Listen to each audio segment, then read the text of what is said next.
Good evening class. हम लोग polity पढ़ रहे हैं, तो ये पॉलिटी के सीरीज का एक अगला टॉपिक हम लेकर आए हैं आज। जैसे हमने कहा कि हमने पढ़ लिया है आर्टिकल 19(1)(a) पढ़ लिया, आर्टिकल 19(1)(b) पढ़ लिया, तो आज हमें क्या पढ़ना होगा? आर्टिकल 19(1)(c) पढ़ना होगा। अच्छा, जो केस आए थे उसमें हमने उन केस को समझ लिया, समझ गए? जो संशोधन आए थे हमने उन संशोधन को समझ लिया। कोई अगर नई बात हुई है तो हम उन नई बातों को समझ लिए। तो और जो लोग नए हैं तो इस वीडियो के डिस्क्रिप्शन में सारे लिंक दिए गए पीछे वाले लेक्चर के, जाके आप उन लेक्चरों को आराम से देखिए, ठीक ना? यहाँ पर पॉलिटी आपको एकदम कॉन्सेप्ट से पढ़ाई जाएगी। पॉलिटी नहीं, ज्योग्राफी भी आपको कॉन्सेप्ट से पढ़ाई जाएगी, हिस्ट्री भी आपको कॉन्सेप्ट से पढ़ाई जाएगी। बस बशर्ते समय लगेगा, क्योंकि अभी हम धीरे धीरे वीडियो अपलोड कर पा रहे हैं, ठीक ना? तो धीरे धीरे अपलोड करते रहेंगे। हिस्ट्री पे भी आपका लेक्चर, मतलब हमारा लेक्चर आएगा, और ज्योग्राफी में चल ही रहा है, शायद 6-7 टॉपिक हो चुके हैं उसमें ज्योग्राफी में भी। अब धीरे धीरे स्टार्ट करेंगे, पहले क्लाइमेटोलॉजी वहां पर स्टार्ट करेंगे, ठीक ना? तो सारे के सारे जितने भी वीडियो अभी तक अपने बने हुए हैं उनकी एक प्लेलिस्ट बन चुकी है। तो वहां आप जाइए, डिस्क्रिप्शन में आप सर्च करिए, वहां पर आपको लिंक मिलेगा, लिंक पे क्लिक करिए, सीधे सारी चीजें आपको मिलेंगी, ठीक ना? तो आगे आज हमें क्या पढ़ना है? आर्टिकल 19(1)(c) पढ़ना है। क्या पढ़ना है? तो आज का अपना टॉपिक क्या है? आर्टिकल 19(1)(c) है। हमने पढ़ रखा है आर्टिकल 19(1)(a) पढ़ रखा है, आर्टिकल 19(1)(b) पढ़ रखा है, आर्टिकल 19(1)(c) पढ़ रखा है। रखा नहीं, इसको आज पढ़ना है, समझ गए? तो भैया आपसे पूछेगा आर्टिकल 19(1)(c) में क्या है, तो हम कहेंगे भैया यहाँ पर संगठन बनाने का अधिकार है। किस चीज का बनाने का अधिकार है? तो हम कहेंगे संगठन बनाने का अधिकार है, यानी संघ बनाने का अधिकार है, ठीक ना? तो हम कहेंगे भैया हम कैसे एक एसोसिएशन फॉर्म कर सकते हैं, या हम कैसे यूनियन बना सकते हैं, ये सारे के सारे अधिकार हमको कहां पर मिलते हैं? आर्टिकल 19(1)(c) में, समझ गए? तो हम यहां पर क्या लिखेंगे भैया? हम कहेंगे यहां पर हमें संगठन, या भैया इसी को हम क्या बोलते हैं? संघ, समझ गए? और इसी को अंग्रेजी में क्या बोलेंगे हम? एसोसिएशन, समझ गए? बनाने का अधिकार है, बनाने का अधिकार है, बनाने का अधिकार है, समझ गए इतनी बात? अब हम कहेंगे भैया ये जो एसोसिएशन या संगठन है इससे हमारा क्या संबंध है, या हम कहेंगे इससे क्या तात्पर्य, इसका क्या अर्थ होता है? जैसे हमने वहां पर पढ़ा था ना कि सभा का क्या मतलब था, तो इसका क्या मतलब है? जैसे हम कहें, पहले यही क्लियर करो कि जैसे अगर आपसे कहा जाए कि ये बताओ, ये है सभा और ये है संघ, अब बताओ दोनों में अंतर क्या है? कि एक को हमने बी में रखा और एक को हमने सी में रखा। दिस ये कहाँ है? बी में। दिस कहाँ है? ये हम कहेंगे ये सी में। बताओ ये दोनों में क्या अंतर था कि एक को हमें बी में रखना पड़ा और एक को हमें सी में रखना पड़ा? देखो ये जो होता है ना, ये होता है लोगों का समूह होता है। क्या होता है? ये लोगों का समूह होता है, ग्रुप ऑफ पीपल होता है। ये क्या है? लोगों का समूह है, ये लोगों का समूह है। क्या ये लोगों का समूह है? तो ये क्या है? तो हम कहेंगे भैया यह एक संस्था है। क्या ये? संस्था है, मतलब इंस्टीट्यूशन है ये, समझ गए? संस्था है ये। दोनों चीजें समझ में आ गई कि नहीं? ये क्या है? ये लोगों का समूह है, और ये क्या है? ये संस्था है। संस्था का मतलब जैसे हमने कहा कॉलेज, कॉलेज एक संस्था हो गया, समझ गए? हमने कहा एनजीओ, एनजीओ एक संस्था हो गया। समझ गए? पॉइंट समझ पा रहे हो कि नहीं समझ पा रहे हो? समझ पा रहे हो ना? हमने कहा हमने कोई पार्टी बना ली, पार्टी बना ली, जैसे हमने कहा बीजेपी, और हमने कहा सपा, ये सब क्या है? ये सब एक संस्था है, पार्टियां, ये सब संघ है, ये सब। तो पॉइंट आप समझ पा रहे हो कि अगर कोई आपसे कहे कि सभा क्या है, तो आप कहेंगे लोगों का समूह होता है ये। संघ क्या होता है? तो हम कहते हैं ये संस्था होती है। शायद आप क्लियर हो गए होंगे इसमें, अब ज्यादा नहीं पढ़ेंगे इसमें हम।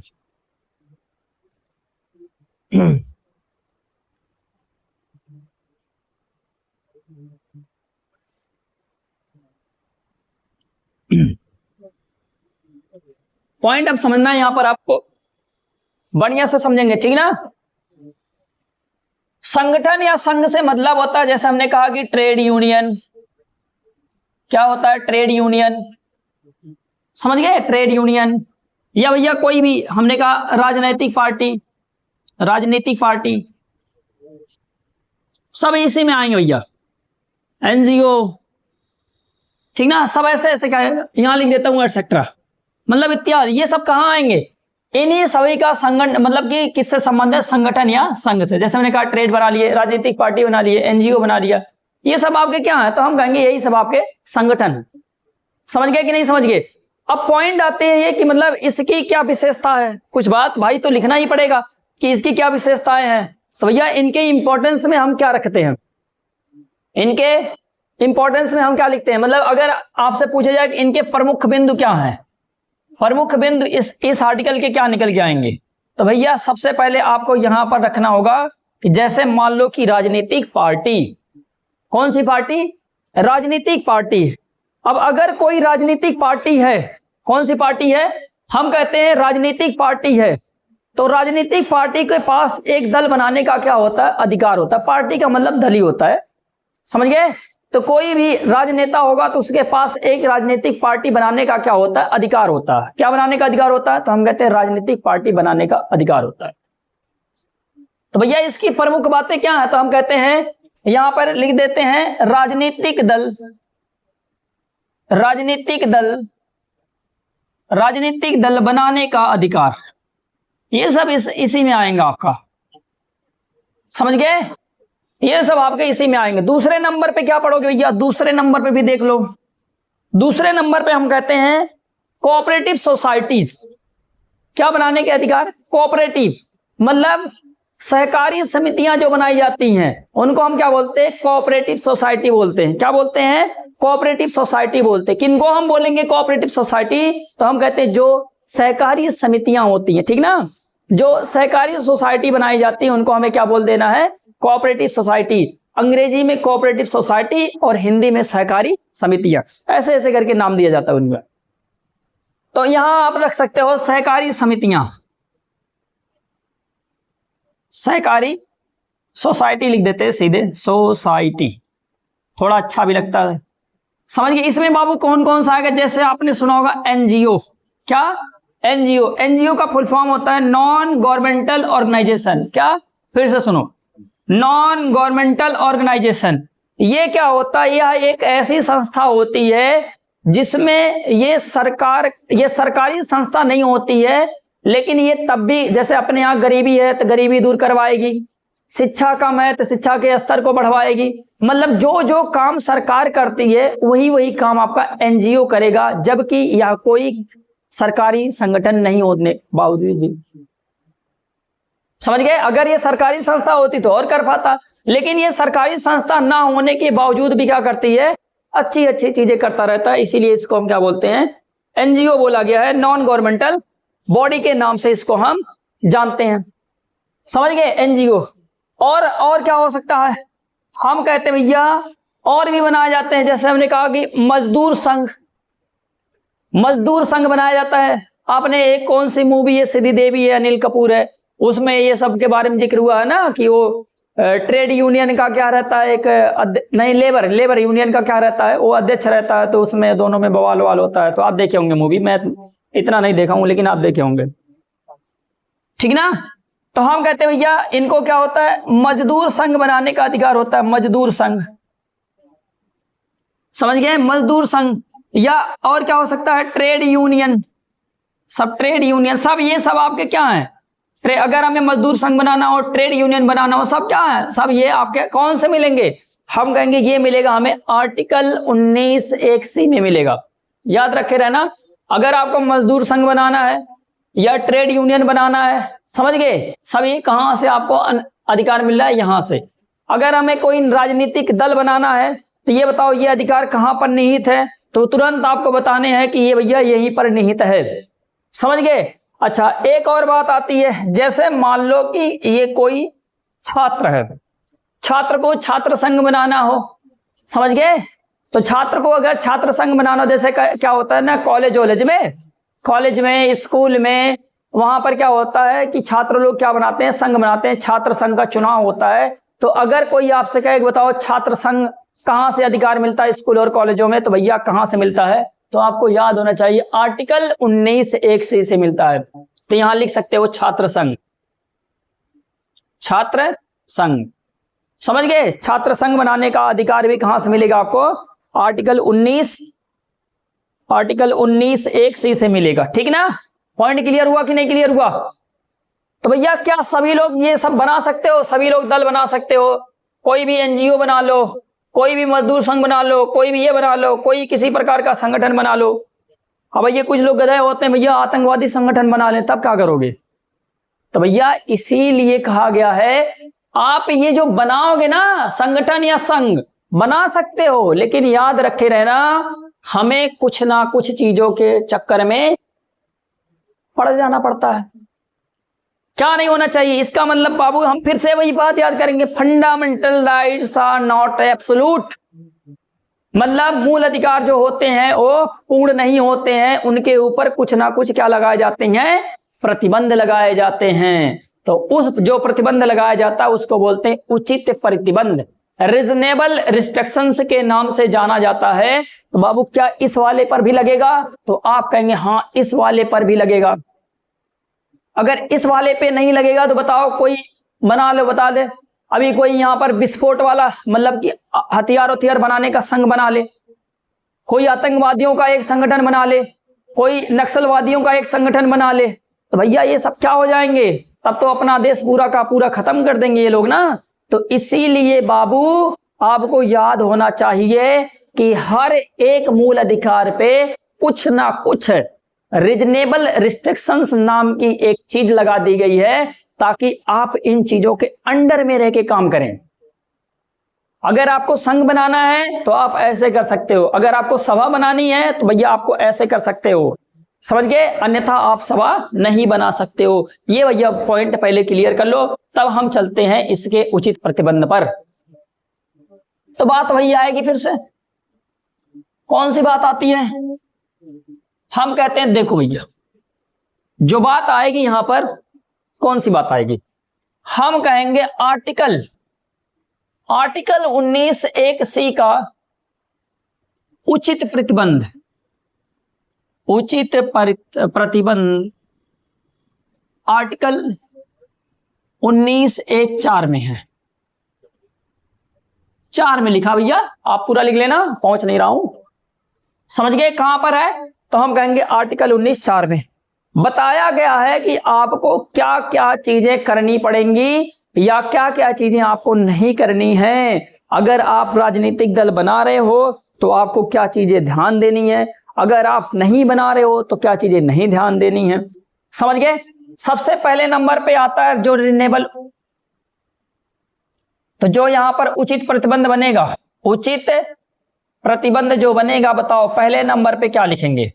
हम कहेंगे लिखेंगे वही कि भैया अगर हमें संघ बनाना हो, संगठन बनाना हो, या ट्रेड यूनियन बनाना, मजदूर संघ बनाना, जो भी बनाना हो, आपको जो भी बनाना हो, कुछ भी बनाना हो, उससे मतलब नहीं, बनाओ, आप आजाद हो भैया, क्योंकि ये आपका मूल अधिकार है। लेकिन याद रखे रहना भारत की संप्रभुता, अखंडता, सुरक्षा और एकता बाधित नहीं होनी चाहिए, समझ गए? अगर कभी भी आपका संगठन भारत की संप्रभुता पर को डैमेज किया, या भारत की एकता को डैमेज किया, या भारत की अखंडता को डैमेज किया, तो याद रखे रहना वो आपका जो संगठन है उसको गैर सरकारी घोषित कर दिया जाएगा, गैर कानूनी घोषित कर दिया जाएगा। और जैसे उसको गैर कानूनी घोषित किया जाएगा आपके ऊपर कुछ ना कुछ पेनल्टी लगा दी जाएगी, जेल वाला होगा तो जेल कटवाओगे, जो भी होगा आपके साथ किया जाएगा।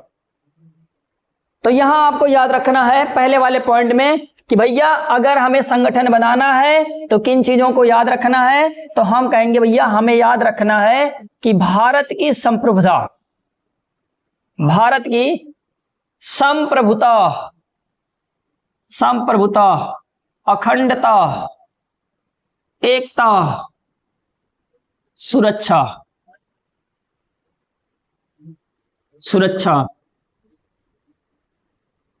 को नुकसान नहीं होना चाहिए, नुकसान नहीं होना चाहिए। अगर कभी भी आपका संगठन ऐसा है बना है कि भारत की एकता को खत्म कर रहा है, तो उस संगठन को ये इतना याद रखे रहना, सरकार के पास या राज्य के पास अधिकार है कि उस संगठन को खत्म कर सकता है, उसको गैर कानूनी घोषित कर देगा। तब वहां आप ये नहीं कह सकते कि ये भैया मूल अधिकार था मेरा। समझ गए? हाँ समझ गए होंगे आप। दूसरे नंबर पे आते हैं भैया, दूसरा नंबर पे याद रखे रहना कि जो आपने संगठन बनाया है वो पब्लिक ऑर्डर का सम्मान करना चाहिए। अगर उसने पब्लिक ऑर्डर का सम्मान नहीं किया है तो याद रखे रहना वो संगठन आपका क्या हो सकता है, गैर कानूनी घोषित कर दिया जाएगा, इलीगल बना दिया जाएगा और आपके ऊपर मुकदमा भी लगा दिया जाएगा। बताओ क्लियर हो रही है चीजें कि नहीं? ठीक ना। तीसरे नंबर पे देखो क्या हो सकता है। तीसरे नंबर पे हमें मोरलिटी को ध्यान में रखना है, नैतिकता को। समझ गए? जो भी आपका संगठन हो नैतिकता को नहीं टच करना चाहिए, नैतिक होना चाहिए, अनैतिक नहीं होना चाहिए, नैतिक होना चाहिए। नैतिक का मतलब ये होता है कि वो दूसरों का सम्मान करने वाला हो या दूसरे के अधिकारों का सम्मान करने वाला हो, किसी के अधिकारों का या किसी का सप्रेस्ट करने वाला संगठन नहीं होना चाहिए, नैतिक होना चाहिए। अगर गरीब है, ये नहीं कि गरीब ऐसा संगठन बना दो गरीबों को खत्म कर दे, समझ गए? ये अनैतिक हो गया बाबू। समझ गए भैया? तो याद रखे रहना ये सारी चीजें होती हैं कि कभी भी भारत की संप्रभुता ना टच हो, अखंडता ना हो, एकता ना हो, सुरक्षा, इन सारी चीजों को कभी भी टच ना करे आपका संगठन। अगर इनको टच कर गया आपका संगठन तो वो संगठन गैर कानूनी घोषित कर दिया जाएगा। समझ गए? तो याद रखे रहना इनको। अगर मान लो कैसे पता चलेगा भैया, देखो गैर मतलब कहते हैं गैर कानूनी घोषित करने के लिए बनाया गया है एक कानून। समझ गए? एक अधिनियम बनाया गया है, उस अधिनियम का नाम है ऊपा। क्या नाम है? ऊपा। अगर हम कहेंगे कि भैया अगर कभी भी आपका संगठन या किसी का संगठन इनको टच कर रहा है, मतलब इनको नुकसान पहुंचा रहा है, तो उसके लिए क्या बनाया गया है? उसके लिए बनाया गया है, बताओ यहां पर मैं लिख देता हूं, नुकसान के बाद अगर से नुकसान पहुंचा रहे हैं, संघ अगर नुकसान पहुंचा रहा है तो इसके लिए बनाया गया UAPA। ये आया था 1967 में, याद रख लेना डेट भी, 1967 में ये आया था UAPA 1967। अभी इसका फुल फॉर्म लिख रहा हूं। ये क्या करेगा, उसको ये क्या कर देगा, खत्म कर देगा। समझ गए? यूपा का फुल फॉर्म आप लिखेंगे अनलॉफुल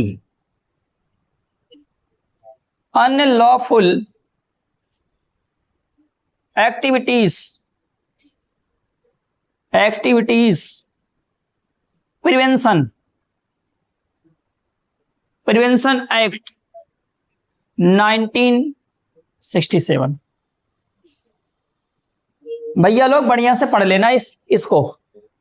अगर कभी पूछ ले बताओ इसको क्यों लाया गया, अनलॉफुल एक्टिविटी प्रिवेंशन एक्ट 1967 क्यों आया है, तो आपको बताना है कि ये जो संगठन है ना, संगठन आपका सही संगठन है कि नहीं है। कहीं ऐसा संघ तो नहीं बनाया गया है जो भारत की समृद्धता को डैमेज कर रहा है, भारत की अखंडता को डैमेज कर रहा है, भारत की एकता को डैमेज कर रहा है, भारत की सुरक्षा को डैमेज कर रहा है, या पब्लिक ऑर्डर को डैमेज कर रहा है, या नैतिक नहीं है वो।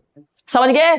अगर ऐसा कोई भी संघ होगा तो उस संघ को अनलॉफुल एक्टिविटीज प्रिवेंशन एक्ट 1967 के तहत उसको गैर कानूनी घोषित कर सकता है और जितनी भी संपत्ति उसमें होगी सारी संपत्ति को ये जब्त कर लेगा। समझ गए कि नहीं समझ गए? समझ गए? तो भैया इसका काम क्या है? इसका काम करना है संघ का पता लगाना, संघ का पता लगाना कि गैर कानूनी काम तो नहीं कर रहा है, गैर कानूनी काम तो नहीं कर रहा है,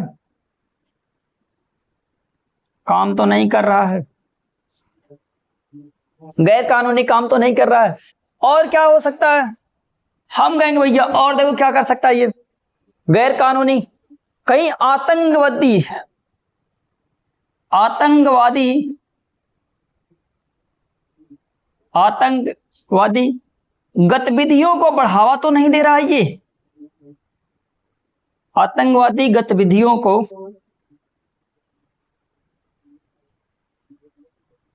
समाप्त करता है।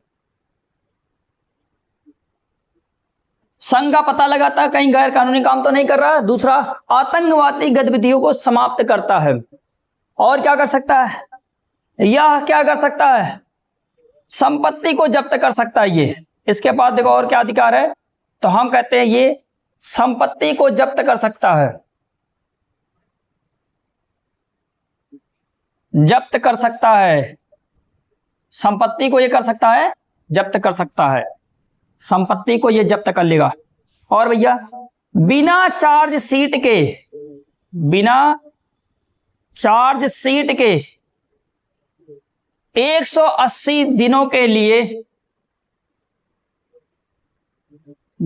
लिए हिरासत में ले सकता है, हिरासत में ले सकता है, ले सकता है। याद रखिएगा ये सब, समझ गए? बिना चार्ज शीट मतलब कुछ भी आपको नहीं बता रहा कि आपको क्यों गिरफ्तार किया गया, क्यों नहीं गिरफ्तार किया, ये कुछ सब कुछ है, कुछ भी नहीं फाइल किया जाएगा, सीधे आपको गिरफ्तार कर लिया बिना चार्ज शीट के।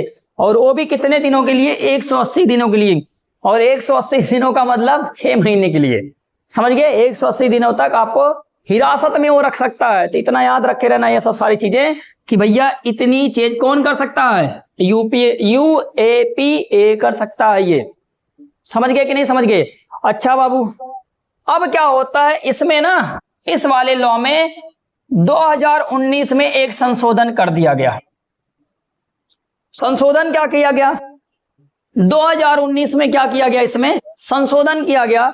और संशोधन में ये लिखा गया कि भैया देखो, समझ गए, ये जो है ना यूएपीए, ये आतंकवादी भी घोषित कर सकता है, समझ गए? अभी तो ये संगठन को पता लगा रहा था ना कि कौन सा संगठन आतंकवादी गतिविधि को बढ़ावा दे रहा, कौन सा नहीं दे रहा। लेकिन अब जब 2019 में इसमें संशोधन हुआ तो इन्होंने कहा कि भैया देखो अब ये क्या कर सकता है, अब ये आतंकवादी भी घोषित कर सकता है, मतलब किसी इंसान को भी आतंकवादी घोषित किया जा सकता है इसके द्वारा, समझ गए ना?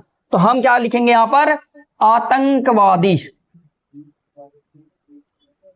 आतंकवादी घोषित कर सकता है, घोषित कर सकता है, घोषित कर सकता है। इतना पहले आप बढ़िया से पढ़ लो भैया, तब मैं आपको कुछ और बताऊं। समझ गए कि नहीं समझ गए? अच्छा, एक चीज देखो बहुत बड़ी मिस हुई है अभी, समझ गए? नहीं तो आप कहेंगे बताएं नहीं, बताएं नहीं। देखो ये वाला जो अनुच्छेद है यह भी केवल किसके लिए है? हम कहेंगे केवल भारत के नागरिकों के लिए है, भारत के नागरिकों के लिए है, समझ गए? यह भी केवल किसके लिए है? भारत के नागरिकों के लिए। पहली बात तो आपको ये याद रखना है। दूसरी बात आपको ये याद रखना है, ये कब आया था? 1967 में। इसमें संशोधन कब हुआ है? 2019 में। अच्छा, इसमें कई बार संशोधन हुआ है, 2005 में भी हुआ है, 2008 में भी हुआ है, 13 में भी हुआ है, इसमें कई बार संशोधन हुआ है। जो खास बातें हैं उनको हम केवल याद रखेंगे बस, ठीक ना? इतना आप पढ़ लिए होंगे, तो इसको हम मिटा रहे हैं, फिर आगे चल रहे हैं।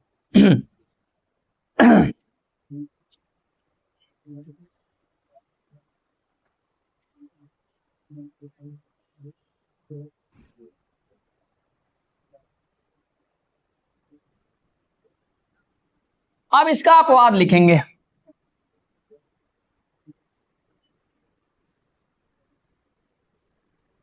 इसका क्या लिखेंगे? अपवाद लिखेंगे। इसका देखो अपवाद क्या है, फटाफट लिखेंगे। अपवाद,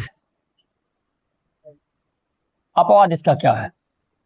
अपवाद इसका ये है कि जैसे पुलिस है, आर्मी है, नेवी है, समझ गए, एयरफोर्स है, ये सब कोई भी संघ या संगठन नहीं बना सकते। अपवाद में यही आपको लिखना है, ठीक ना?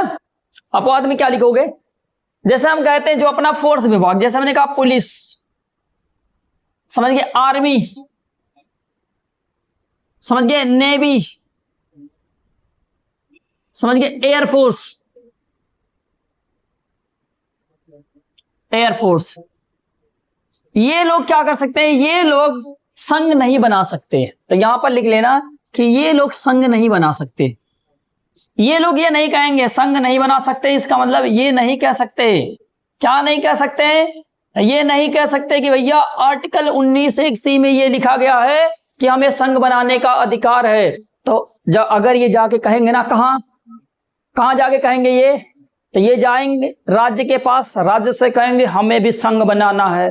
तो कहेंगे तुम्हें संघ बनाना है, तुम कौन हो, तो ये बताएंगे हम आर्मी से बिलोंग करते हैं। तो भैया आपने पढ़ा नहीं संविधान क्या, हाँ संविधान में क्या लिखा है सर, तो हम कहेंगे संविधान में एक बात लिखी है, शायद आपने ध्यान नहीं दिया, तो आप अब ध्यान दे लो।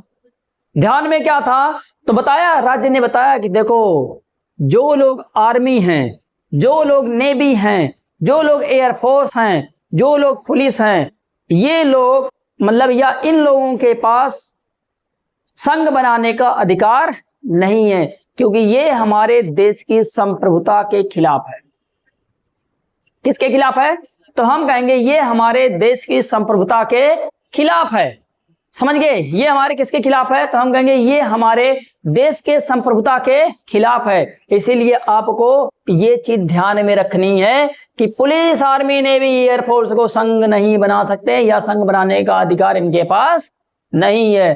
भैया अगर इनके पास हो जाएगा ना, तो ये बना देंगे मिलिट्री राज। समझ गए, जैसे वहां जनरल मुशर्रफ ने कर दिया था 1999 में पाकिस्तान में, वही हाल फिर अपने देश का भी हो जाएगा। समझ गए कि नहीं, तो यहां पर जंगल राज शुरू हो जाएगा। समझ गए, तो इसीलिए इनको पहले ही भीमराव अम्बेडकर ने बाहर कर दिया है। तो ये सब सारी चीजें थोड़ी थोड़ी चीजें थी, तो हम थोड़ा केस देख लेते हैं, एक आध दो केस देख लेते हैं। केस देख लें, हाँ केस देखना जरूरी, अगर केस नहीं देख पाएंगे फिर गड़बड़ा जाएगा काम। पहला केस क्या आता है, पहला केस की अगर बात करते हैं तो क्या आता है, तो हम कहते हैं Damayanti versus union of India case. समझ गए क्या, Damayanti versus union of India case 1971 एक केस आया। तो इसमें क्या है भैया, इसमें कुछ नहीं है, जितने भी यहां पर चीजें बताई जाएंगी बस इतना याद रखे रहना, सभी में बस वही जो रीजनेबल रिस्ट्रिक्शंस है ना, उनके अंदर में चीजों को बता दी गई। बस रीजनेबल रिस्ट्रिक्शंस का मतलब जो उचित प्रतिबंध उन पर लगाया गया है वही बता दिया गया, बाकी कुछ नहीं, बाकी कुछ पे कुछ काम ही नहीं किया गया कि इसमें ये कहा गया, उसमें ये कहा गया, उसमें भैया संघ बना लो, राजनीतिक पार्टी बना लो, ये बना लो, वो बना लो, कुछ नहीं, ये सब ज्यादा उसमें बकवास नहीं करने हैं, और उन सब चीजों का कोई मतलब भी नहीं है।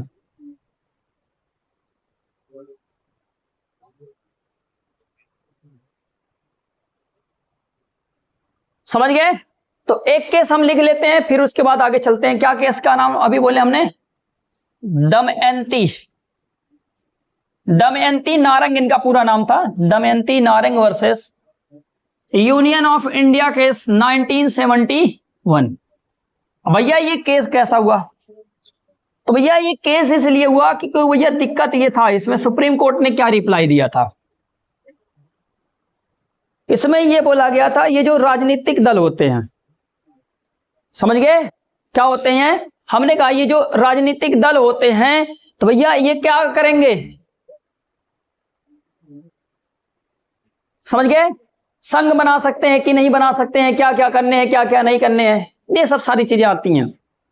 तो पहले आप समझो कि Damayanti Narang versus union of India case में क्या बात बोली गई है, या सुप्रीम कोर्ट ने क्या डिसीजन लिया था। सुप्रीम कोर्ट ने डिसीजन ये लिया कि ये जो संघ बनाने का अधिकार है ये केवल संघ नहीं, संघ तक ही नहीं सीमित है कि भैया तुम संघ बना लो, ठहरो घूमो, समझ गए, ऐसा नहीं है कि मतलब सुप्रीम कोर्ट ने कहा कि संघ बनाने का अधिकार, संघ बनाने का अधिकार, संघ बनाने का अधिकार संघ तक ही नहीं सीमित होगा, तब नहीं सीमित होगा, तब क्या होगा, क्या बोला गया, संघ बनाने का अधिकार संघ तक ही नहीं सीमित होगा, समझ गए, बल्कि वह स्वतंत्र रूप से कार्य भी कर सकता है, कर सकता है। अब मैं आपको एग्जांपल समझाता हूं। जैसे मान लो कि किसी राजनीतिक पार्टी ने, मतलब किसी राजनीतिक दल ने अपनी एक पार्टी बना ली। अब मान लो वो पार्टी अच्छे से काम ही नहीं कर पा रही है, उसके ऊपर दबाव आ रहा है, स्वतंत्र है ही नहीं पार्टी।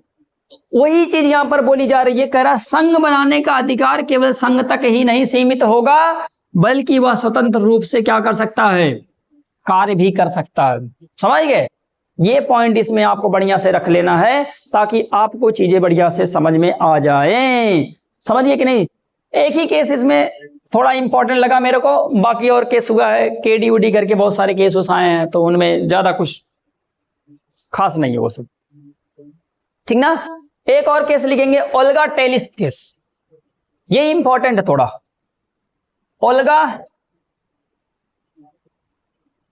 ओल्गा टेलिस वर्सेस, देखो थोड़ा थोड़ा बातें अगर से आप बढ़िया से देख लोगे तो थोड़ी अच्छी चीजें आपके लिए रहेंगी। यूनियन ऑफ इंडिया केस ये कब आया था? तो ये आया था 1985 में। ये बढ़िया से याद कर लेना, डेट ही इसकी। Volga Tellis versus union of India case 1985, ये थोड़ी ऐसे याद कर लेना कि इसमें क्या बातें बोली गई थी, क्या बातें नहीं बोली गई थी। कुछ नहीं बोला गया था इसमें, बस एक ही शब्द बोला गया था कि ये जो भैया संघ बनाने का अधिकार है, ये हमारा मूल अधिकार है। संघ बनाने का अधिकार जो है, संघ बनाने का अधिकार मूल अधिकार है, लिख लो बस, मूल अधिकार है। संघ बनाने का अधिकार मूल अधिकार है। दो चीजें याद रखे रहना, कभी पूछ लेता ना। संघ बनाने का अधिकार मूल अधिकार है, कौन से केस में आया था? ओल्गा टेलिस केस में आया था। ओल्गा टेलिस केस कब आया? तो हम कहेंगे 1985 में आया है। समझ गए? आपके अगर कमेंट बढ़िया रहेंगे तो हम इस पे और डेप्थ पहुंचा देंगे इसको। समझ गए कि नहीं समझ गए? लेकिन पेपर में इसके ऊपर ही आता है, इतने अंदर भी नहीं जा पाएंगे पेपर ऊपर में, तो टेंशन आप मत लीजिए, बस केवल आप पढ़िए, ठीक ना। तो इतना आज इसमें सफिशिएंट है। अगले वाले लेक्चर में हम किसको कवर करेंगे? आर्टिकल 19(1)(d) को कवर करेंगे, ठीक ना। इतना याद रखे रहना बस। ठीक है, थैंक यू।